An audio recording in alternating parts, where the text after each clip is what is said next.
Hello dear students, in this video you will have detailed explanation for chemistry multiple choice questions.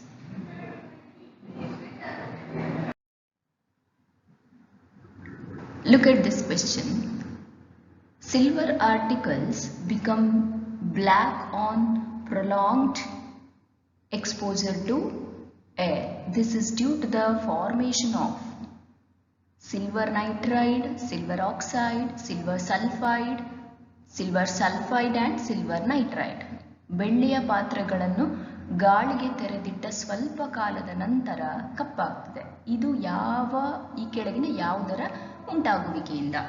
So ಏನಾಗ್ತದೆ? when it is reacts with the air and mainly the sulfur which is present in the air, it readily reacts with a silver. Okay, and there will be a formation of silver sulfide. So ಬೆಳ್ಳಿಯ ಪಾತ್ರೆಗಳನ್ನು ಏನಾಗ್ತದೆ ಅಂತ ಹೇಳಿದ್ರೆ ಅಟ್ಮಾಸ್ಫಿಯರಿಗೆ ನಾವು ಗಾಳಿಯೊಟ್ಟಿಗೆ ಅದನ್ನು open ಆಗಿಟ್ಟಾಗ ಗಾಳಿಯಲ್ಲಿರುವಂತಹ sulphur ಜೊತೆ react ಆಗಿ silver sulphide ಅನ್ನುವಂಥ ಸಂಯುಕ್ತವನ್ನು ಉಂಟು ಮಾಡ್ತದೆ. Okay, so because of the formation of silver sulphide the silver articles become black. So the correct answer for this question is option C.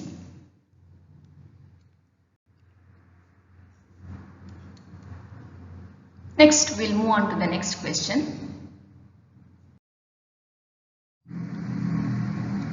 The element with the atomic number 9 resembles the element with the atomic number 35, 27, 17 and 8. ಪರಮಾಣು ಸಂಖ್ಯೆ 9 ಆಗಿರುವಂತಹ ಧಾತುವು ಈ ಕೆಳಗಿನ ಪರಮಾಣು ಸಂಖ್ಯೆ ಹೊಂದಿರುವ ಯಾವ ಧಾತುವನ್ನು ಹೋಲುತ್ತದೆ? See, the element with the atomic number 9. So which is that element? It is fluorine.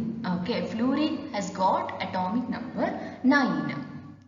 So it comes under group 17 elements. Group 17 ಅಲ್ಲಿ 17ನೇ ಗುಂಪಿನಲ್ಲಿ ಫ್ಲೂರಿನ್ ಬರ್ತದೆ. ಆಯ್ತಾ? ಈಗ we have to identify the element which resembles the fluorine. Option A, atomic number 35, ಪರಮಾಣು ಸಂಖ್ಯೆ 35 ಅಂತ ಹೇಳಿದ್ರೆ ಅದು ಯಾವ ಧಾತು? 35 means it is bromine. Bromine ಆಗಿರ್ತದೆ. What about option B, atomic number 27, then the element is cobalt. Okay, atomic number 17, then it is chlorine. And the last one is atomic number 8, nothing but oxygen. Okay, now let me identify all these elements. Okay, so bromine ಎಲ್ಲಿ ಬರ್ತದೆ? Fluorine ನ ಕೆಳಗಡೆ ಬರ್ತದೆ. ಆಮೇಲೆ ಇವನ್ chlorine, ಇಲ್ಲಿ bromine ಮತ್ತೆ chlorine. So fluorine ನ ಕೆಳಗಡೆ ಕ್ಲೋರಿನ್ ಬರ್ತದೆ ವಿತ್ ಅಟಾಮಿಕ್ ನಂಬರ್ 17. ಅದರ ಕೆಳಗಡೆ ಬ್ರೋಮಿನ್ ಬರುತ್ತೆ ವಿತ್ ಅಟಾಮಿಕ್ ನಂಬರ್ 35. ಸೊ ಈ ಮೂರು ಎಲಿಮೆಂಟ್ಸ್ ಒಂದೇ ಗುಂಪಿನಲ್ಲಿ ಬರ್ತದೆ. Group 17, they are called halogens ಅಥವಾ ಸಾಲ್ಟ್ ಫಾರ್ಮಿಂಗ್ ಎಲಿಮೆಂಟ್ಸ್. ಲವಣಗಳನ್ನು ಉಂಟು ಮಾಡುವಂತಹ ಧಾತುಗಳು ಇವುಗಳು. ಯಾವುದು? Fluorine, chlorine, bromine. Whereas cobalt ಬರುವುದು ಡಿ ಬ್ಲಾಕ್ ಎಲಿಮೆಂಟ್. ಹೌದಾ? ಟ್ರಾನ್ಸಿಷನ್ ಎಲಿಮೆಂಟ್ ಅಂತ ಹೇಳ್ತದೆ. ಗ್ರೂಪ್ 9 ಅಲ್ಲಿ ಬರ್ತದೆ. ವೆರಾಸ್ ಆಕ್ಸಿಜನ್ ಅಟಾಮಿಕ್ ನಂಬರ್ 8 ಅದು ಗ್ರೂಪ್ 16 ಅಲ್ಲಿ ಬರ್ತದೆ. ಸೊ ಇಲ್ಲಿ ಕ್ವಶನ್ ಏನ್ ಹೇಳಿದ್ರು? ಪರಮಾಣು ಸಂಖ್ಯೆ 9 ಆಗಿರುವಂತಹ ಧಾತುವು ಈ ಕೆಳಗಿನ ಪರಮಾಣು ಸಂಖ್ಯೆ ಹೊಂದಿರುವ ಯಾವ ಧಾತುವನ್ನು ಹೋಲುತ್ತದೆ? ಸೊ ಇಲ್ಲಿ ಆಪ್ಷನ್ಸ್ 2 ಆಗುತ್ತೆ. Chlorine option C and option A 35. ಯಾಕಂದ್ರೆ ಎಲ್ಲಾ 3 ಎಲಿಮೆಂಟ್ಸ್ಗಳು ಕೂಡ ಒಂದೇ ಗುಂಪಿನಲ್ಲಿ ಬರ್ತದೆ. all the 3 elements belong to the same group, that is group 17. So the correct answer is option A and C. Look at the next question. A strong acid. Option A, completely gets ionized in water, partially gets ionized in water, do not get ionized in water, all the above. ಪ್ರಬಲ ಆಮ್ಲವು ಸಂಪೂರ್ಣವಾಗಿ ನೀರಿನಲ್ಲಿ ಅಯಾನೀಕರಣ ಹೊಂದುತ್ತದೆ, ಭಾಗಶಃ ನೀರಿನಲ್ಲಿ ಅಯಾನೀಕರಣ ಹೊಂದುತ್ತದೆ, ನೀರಿನಲ್ಲಿ ಅಯಾನೀಕರಣ ಹೊಂದುವುದಿಲ್ಲ. ಅಥವಾ last option ಈ ಮೇಲಿನ ಎಲ್ಲವೂ ಸರಿಯಾದ ಆಯ್ಕೆಯಾಗಿದೆ. ಸೊ ಸ್ಟ್ರಾಂಗ್ ಆಸಿಡ್ ಅಂದ್ರೆ ಏನು? For example consider hydrochloric acid HCl. It is an example for strong acid. When you dissolve this acid in water, okay, and write aqueous. Aqueous means water. So what happens if you dissolve a strong acid? It gets completely dissociated, completely gets ionized, and the bond which is present between hydrogen and chlorine, it decomposes to form H plus and Cl minus. ಆಯ್ತಾ? ಏನಾಗ್ತದೆ ಅಂತ ಹೇಳಿದ್ರೆ hydrochloric ಆಮ್ಲದಲ್ಲಿರುವಂತಹ hydrogen ಮತ್ತೆ chlorine ಪರಮಾಣುವಿನ middle ಅಲ್ಲಿ ಇರುವಂತಹ ರಾಸಾಯನಿಕ ಬಂಧ ಏನಾಗ್ತದೆ? ಬ್ರೇಕ್ ಆಗ್ತದೆ.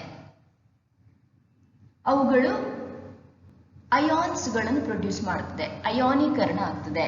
ಸೊ ಕಂಪ್ಲೀಟ್ ಆಗಿ ಸ್ಟ್ರಾಂಗ್ ಆಸಿಡ್ ಆದ್ರೆ it undergo complete ionisation. So the correct answer is option A. ಅದು ಸಂಪೂರ್ಣವಾಗಿ ನೀರಿನಲ್ಲಿ ಅಯಾನೀಕರಣ ಹೊಂದುತ್ತದೆ.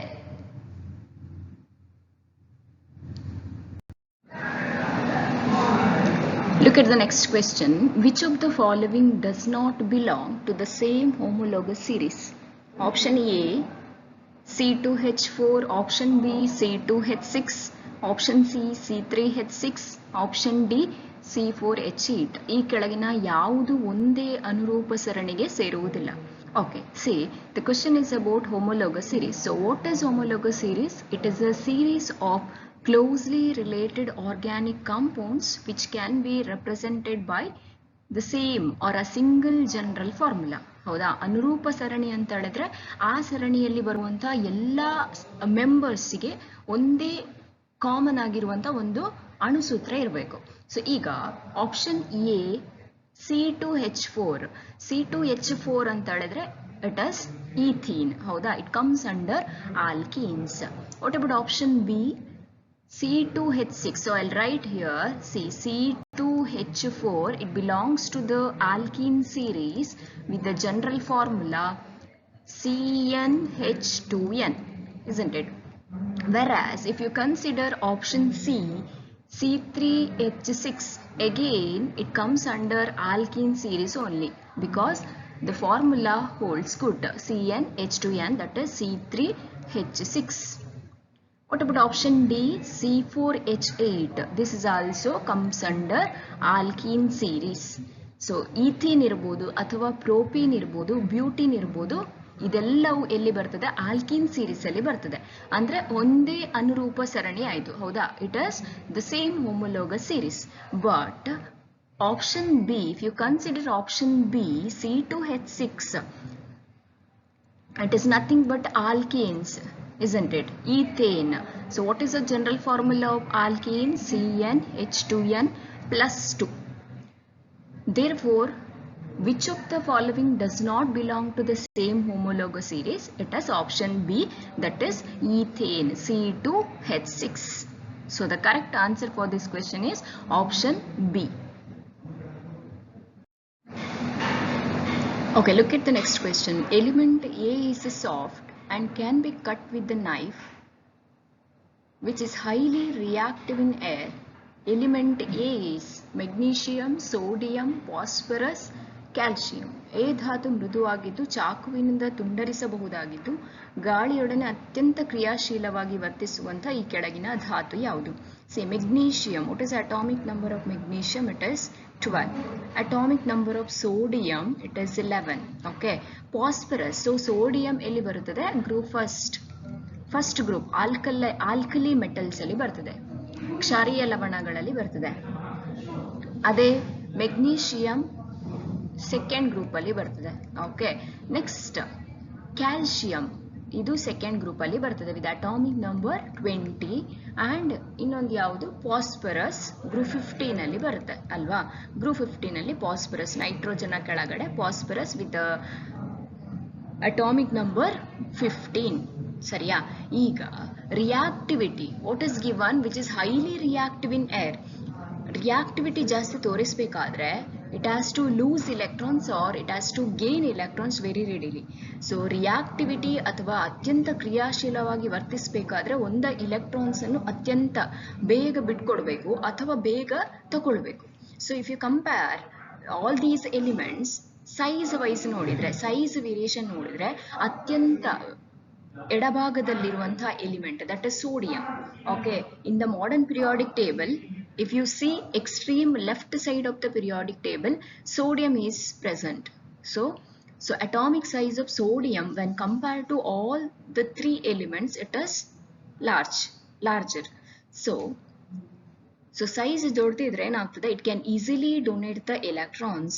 So highly reactive in air, that is sodium, and also it is a very soft, can be cut with the knife. So the answer for this question is option B.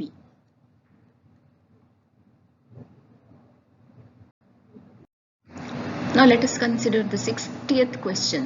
pH of basic solution is less than 7, exactly 7, more than 7, any value between 0 and 7. ಪ್ರತ್ಯಾಮ್ಲೀಯ ದ್ರಾವಣದ pH ಸ್ಥಿರಾಂಕವು 7ಕ್ಕಿಂತ ಕಡಿಮೆ ಇರ್ತದೆ, 7 ಆಗಿರ್ತದೆ, ಅಥವಾ 7ಕ್ಕಿಂತ ಜಾಸ್ತಿ ಆಗಿರ್ತದೆ, ಅಥವಾ 0 ಹಾಗೂ 7ರ ನಡುವೆ ಇರ್ತದೆ. ಸೊ pH ರೇಂಜ್ ನಿಮಗೆ ಗೊತ್ತಿದೆ, ಹೌದಾ? pH ರೇಂಜ್ ಅಥವಾ pH ಸ್ಕೇಲ್ ಅಲ್ಲಿರುವಂತಹ pH ರೇಂಜ್ ಎಲ್ಲಿಂದ 0 ಇಂದ 14 ವರೆಗೆ ಇರ್ತದೆ. ಸೊ 0 to 7, ಇನ್ನೊಂದು 7 to 14 ಅಂತ ನಾವೇನ್ ಮಾಡ್ಬೋದು, ಡಿಸ್ಟಿಂಗ್ವಿಶ್ ಮಾಡ್ಬೋದು. So if the pH value lies in between 0 to 7, ನಾವೇನ್ ಹೇಳ್ಬೋದು ಅದನ್ನು ಅಸಿಡಿಕ್ ಸೊಲ್ಯೂಷನ್ ಅಥವಾ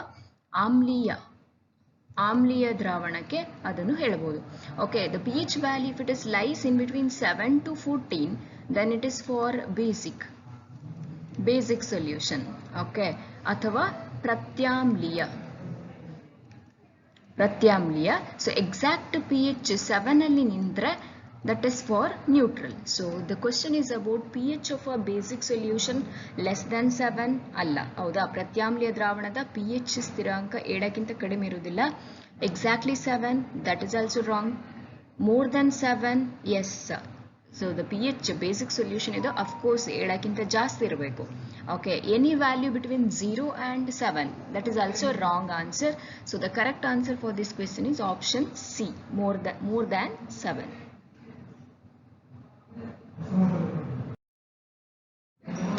Okay, the next question is carbon in all its allotropic forms burns in oxygen to give option A carbon monoxide, water and energy, carbon dioxide, water and energy, option C carbon dioxide and energy, carbon monoxide and energy. So carbon ತನ್ನ ಎಲ್ಲಾ ಬಹುರೂಪಗಳಲ್ಲಿ ಆಮ್ಲಜನಕದೊಡನೆ ವರ್ತಿಸಿ ಈ ಕೆಳಗಿನ ಉತ್ಪನ್ನಗಳನ್ನು ಕೊಡುತ್ತವೆ. So ಇಲ್ಲಿ carbon ಒಂದು ಗೊತ್ತಿರಲಿ, ತನ್ನ ಎಲ್ಲ ಬಹುರೂಪಗಳಲ್ಲಿ ಕೂಡ ಆಕ್ಸಿಜನ್ ಒಟ್ಟಿಗೆ ರಿಯಾಕ್ಟ್ ಆಗಿ ಕಾರ್ಬನ್ ಡೈಆಕ್ಸೈಡ್ ಲಿಬರೇಷನ್ ಮಾಡುತ್ತದೆ, ಇಂಗಾಲದ ಡೈಆಕ್ಸೈಡ್ ಅನ್ನು ಕೊಡುತ್ತದೆ. Along with the liberation of heat ಅಥವಾ ಎನರ್ಜಿ ಅಂತ ಏನು ಹೇಳ್ತೇವೆ, ಶಕ್ತಿಯನ್ನು ಬಿಡುಗಡೆ ಮಾಡುತ್ತದೆ. ಸೊ ಇಲ್ಲಿ ಆಪ್ಷನ್ಸ್ ನೋಡಿದ್ರೆ ಆಪ್ಷನ್ ಎ ಮತ್ತೆ D, you can neglect option A and D, isn't it? Because carbon monoxide ಇದೆ, that is not possible.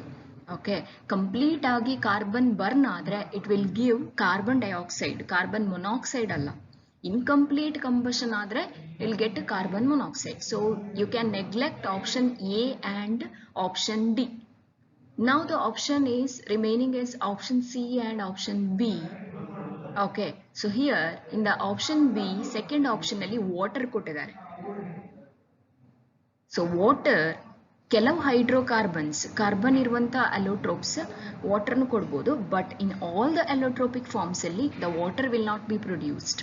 So the main products produced when carbon burns in oxygen, that is carbon dioxide and energy. So the correct answer for this question is option C, that is carbon dioxide and energy. ಅಂದ್ರೆ ಇಲ್ಲಿ ಏನಾಗ್ತದೆ ಅಂತ ಹೇಳಿದ್ರೆ ಕಾರ್ಬನ್ಗೆ oxygen add ಆಗ್ತದೆ, oxidation reaction ಆಗ್ತದೆ. Okay, oxidation ಅಥವಾ ಕನ್ನಡದಲ್ಲಿ ನೀವು ಉತ್ಕರ್ಷಣೆ ಅಂತ ಹೇಳ್ತೀವಿ. ಓಕೆ, ಎಡಿಷನ್ ಆಫ್ ಆಕ್ಸಿಜನ್, ಆಮ್ಲಜನಕ ಏನು ಆಡ್ ಆಗುವಂಥದ್ದು ಕಾರ್ಬನಿಗೆ. So process is oxidation. So oxidation ಅಥವಾ ಉತ್ಕರ್ಷಣೆ ಆಗಿ ಕಾರ್ಬನ್ ಡೈಆಕ್ಸೈಡ್ ಪ್ಲಸ್ ಎನರ್ಜಿ ಬಿಡುಗಡೆ ಆಗ್ತದೆ. So the correct answer for this question is option C. Look at this question. Which one of the given properties is not generally exhibited by ionic compounds? Option A, solubility in water. Option B, electrical conductivity in solid state. Option C, high melting and boiling points. Option D, electrical conductivity in molten state. ಈ ಕೆಳಗಿನ ಯಾವ ಗುಣಲಕ್ಷಣಗಳು ಅಯಾನಿಕ ಸಂಯುಕ್ತಗಳ ಗುಣಲಕ್ಷಣಗಳಲ್ಲ?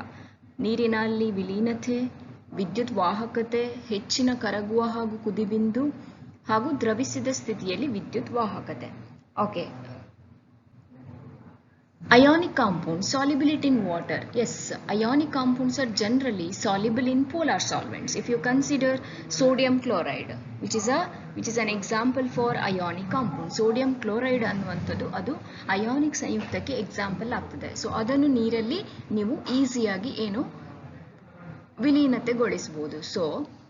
So this is one of the property of ionic compounds, that is soluble in water. Ionic compounds are soluble in polar solvent, nothing but water. So correct option A correct ಇದೆ. The question is, which one of the given properties is not generally exhibited by ionic compounds? So we can neglect option A. What about option B, electrical conductivity in solid state?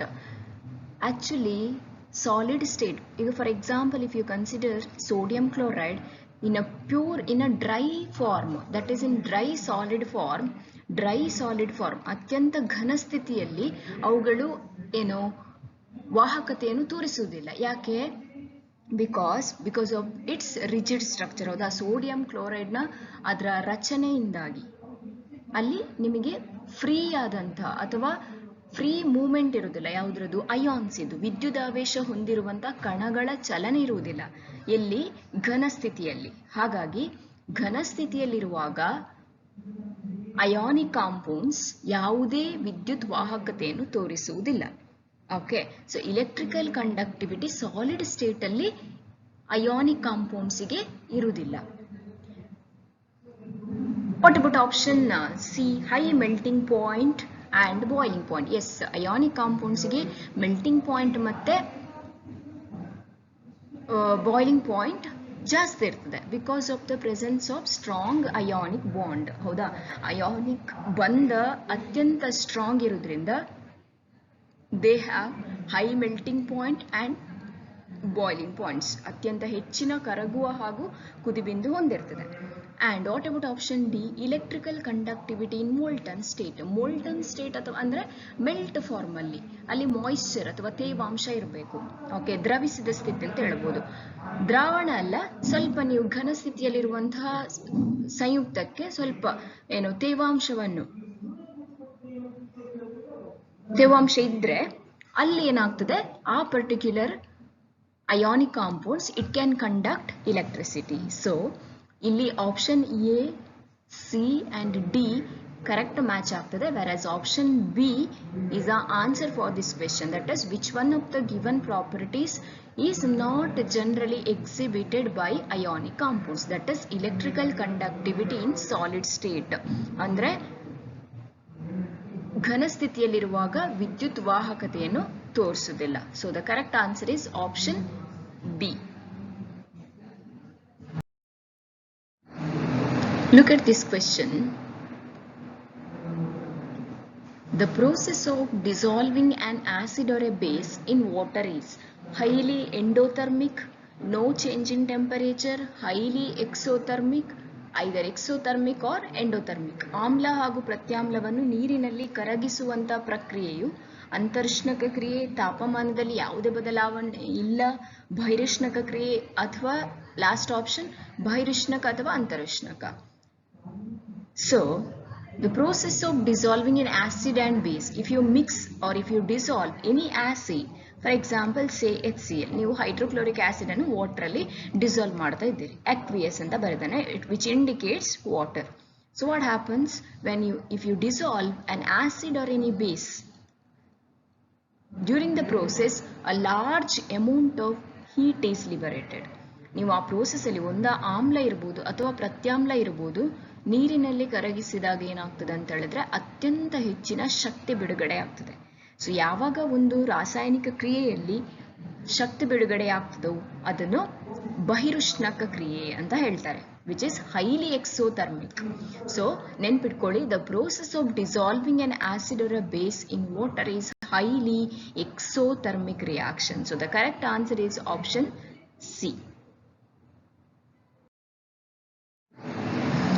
Look at this question. Among the following the elements, the one which is a metalloid or semi-metal is sulfur, silicon, helium, beryllium. ಈ ಕೆಳಗಿನ ಧಾತುಗಳಲ್ಲಿ ಯಾವುದು ಲೋಹಭಾವವಾಗಿದೆ?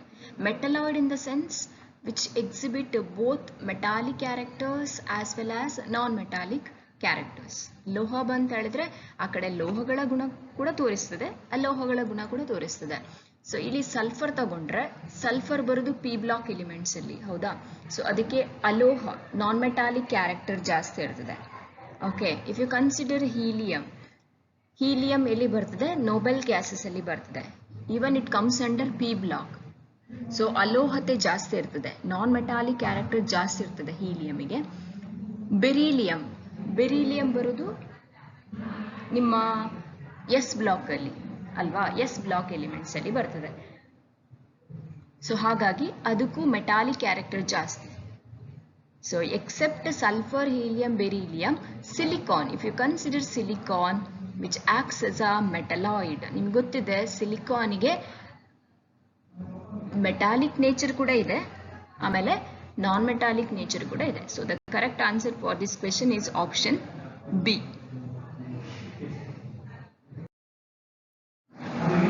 Okay, the next question is addition reaction is not answered by option A C2H2, C4H8, C2H4, C4H10. ಸಂಕಲನ ಕ್ರಿಯೆಯನ್ನು ಈ ಕೆಳಗಿನ ಯಾವುದು ತೋರಿಸುವುದಿಲ್ಲ. ಓಕೆ, ಸೊ ಎಡಿಷನ್ ರಿಯಾಕ್ಷನ್ ಆಗಬೇಕಿದ್ರೆ, ಎಡಿಷನ್ ರಿಯಾಕ್ಷನ್ ತೋರಿಸಬೇಕಿದ್ರೆ the compound must be unsaturated, ಅಂದರೆ ಅಪರ್ಯಾಪ್ತ ಸಂಯುಕ್ತಗಳು ಆಗಿರಬೇಕು. ಓಕೆ, ಸೊ ನಾವು let us consider the first option C2H2. It is an alkyne, ಹೌದಾ? ಇಥೈನ್. ಸೊ C2H2 ಅಂತ ಹೇಳಿದ್ರೆ you can write the structure like this. So this is ethyne with the formula C2H2. So addition reaction ಆಗ್ತದೆ. So addition reaction ಅಂತ ಹೇಳಿದ್ರೆ you can add hydrogen molecule in the presence of any catalyst. ನಿಮ್ಗೆ ಗೊತ್ತಿದೆ, ಇದು catalyst ಅಂತ ಹೇಳಿದ್ರೆ ವೇಗವರ್ಧಕ, ರಿಯಾಕ್ಷನಿನ ವೇಗವನ್ನು ಜಾಸ್ತಿ ಮಾಡಲಿಕ್ಕೆ ಯೂಸ್ ಮಾಡುವಂತ ರಾಸಾಯನಿಕ. It is a chemical substance used to increase the rate of the reaction. So ಇಲ್ಲಿ ಅನ್ಸ್ಯಾಚುರೇಟೆಡ್ ಕಾಂಪೌಂಡ್ಸ್ ಇದ್ರೆ by the addition of hydrogen ಏನಾಗ್ತದೆ? Ethine, see this is ethine, ethine gets reduces to ethene first, that is like this, triple bond reduces to double bond with the addition of hydrogen atoms across carbon to carbon triple bond, and you will end up with ethene. Ethine iddadu ethene ಆಗ್ತದೆ. Plus if you consider two molecules of hydrogen, so the final product here you will get ethane like this. Okay, so this is addition reaction. So option A automatically it shows addition reaction, sankalana kriyenu ತೋರಿಸ್ತದೆ. What about option B C4H8? It is butane. Again there is a unsaturation, so even butane undergo addition reaction. Butene ಕೂಡ ಸಂಕಲನ ಕ್ರಿಯೆಯನ್ನು ತೋರಿಸ್ತದೆ. ಯಾಕೆ? Butene ಅಲ್ಲಿ carbon to carbon, for example if you write like this, butene 4 carbon atom ಇರಬೇಕು. So CH3 CH double bond CH CH3. So this is butene. Okay, addition reaction ಆಗಬೇಕಾದ್ರೆ ಅಲ್ಲಿ addition of not only hydrogen ಆಗ್ಬೇಕಂತೇನಿಲ್ಲ. So ಏನಾಗ್ತದೆ? Butene it reduces to butane. This is also possible. What about option C C2H4 ethene? ಹೌದಾ? ethene with the carbon to carbon 1 double bond. So this is the structure of ethene. So addition of hydrogen, I'll consider hydrogen only here. So ಏನಾಗ್ತದೆ? ethene undergo addition reaction, so double bond reduces to single bond. Okay, CH3 like this. Next is C4H10. C4H10 ಅಂತ ಹೇಳಿದ್ರೆ it is butane, saturated. ಹೌದಾ? If you write like this, there are 4 carbon atoms. All the carbon atoms are attached to the hydrogen atoms like this. So this won't undergo addition reaction. So saturated compounds addition reaction ತೋರಿಸುವುದಿಲ್ಲ. So the answer for this question is option D, that is butane.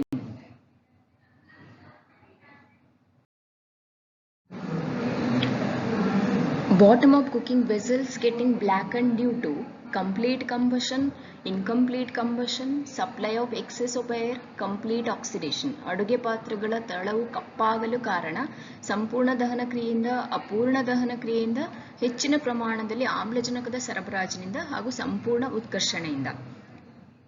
So complete ಆಗಿ combustion ಆದರೆ, ಸಂಪೂರ್ಣ ದಹನ ಕ್ರಿಯೆ ಆದರೆ ಅಲ್ಲಿ ಯಾವುದೇ black surface ಅಥವಾ ಬ್ಲ್ಯಾಕ್ ಫಾರ್ಮೇಷನ್ ಆಗುವುದಿಲ್ಲ. ಬಟ್ ಇನ್ಕಂಪ್ಲೀಟ್ ಕಂಬಷನ್ ಆದರೆ ಏನಾಗ್ತದೆ, ಆ ಪಾತ್ರೆಯ ತಳ ಕಪ್ಪಾಗ್ತದೆ. So the correct answer for this question is option B, that is incomplete combustion, ಅಪೂರ್ಣ ದಹನ ಕ್ರಿಯೆಯಿಂದ. So this is about the MCQ questions of chemistry subject.